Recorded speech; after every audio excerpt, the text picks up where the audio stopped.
Hey, what's up, everybody? Just having to run down to the local Rite Aid, pick up all my drugs. All of them legal, none of them bad. But just wanted to share a story. Let me go back in time. Probably, we're talking 68. I lived on a farm. It's called a chicken ranch, but mostly had chickens. Probably 36,000 was our max capacity.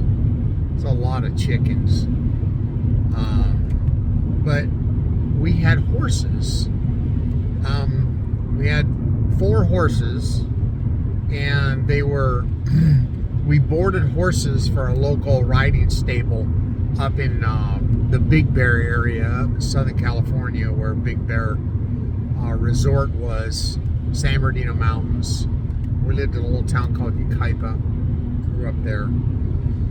We boarded these horses during the winter because their riding stables didn't want the horses to be, the riding stables were not open, and they didn't want the horses to kind of go wild in the pasture. So had a deal. My dad had to bring the horses down. Then we would just board the horses. We would feed them, take care of them, and they provided saddles and all the tack so we could ride. So wonderful experience. But I had this older brother who just, I don't know, you could call it terrorized, but he liked to pull jokes on me and stuff. One day I remember he said I could ride his horse. I had a little pony, Appaloosa pony, who was just a brat of a horse. Just would do everything in the world to mess with me. Like having a big dog who just wanted to be disobedient. But my brother had this Palomino horse that was much bigger. And of course, I always wanted to ride the bigger horse. So I decided, I kept asking if I could ride her. So he did let me one day, but he saddled her. And I think he purposely left the strap, the cinch under the belly, the strap, he left it loose on purpose.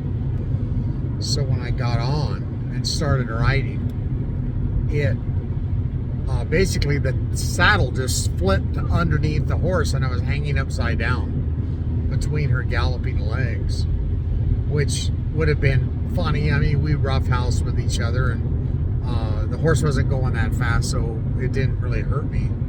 But as I spun over, there was this big faucet thing that was in the ground on this field, and my head came within an inch of it. And if I would have hit it, it probably would have just split my head open. And what was a joke, and my brother just playing a trick on me, could have been absolutely damaging and gave me more brain damage at that time than I have today. But yeah, my dad didn't think that was funny. No, he was pretty pissed. And that's one thing you didn't want my dad to be, was pissed. It was not like he did anything to abuse us. And yes, I got spankings.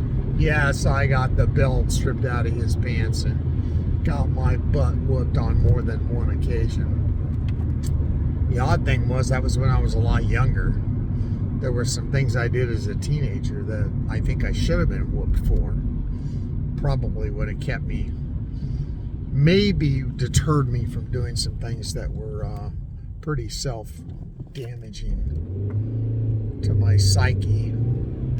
And of course, it was the 60s and early 70s when drugs were rampant. But the funny thing is, what was kind of just acceptable then was later on in my life was unacceptable. because I saw the damage and I saw the crap that it did. So that's my story for today. And I'm almost at the drugstore, so I'll think of another story to tell on the way home and see if I can make that funny.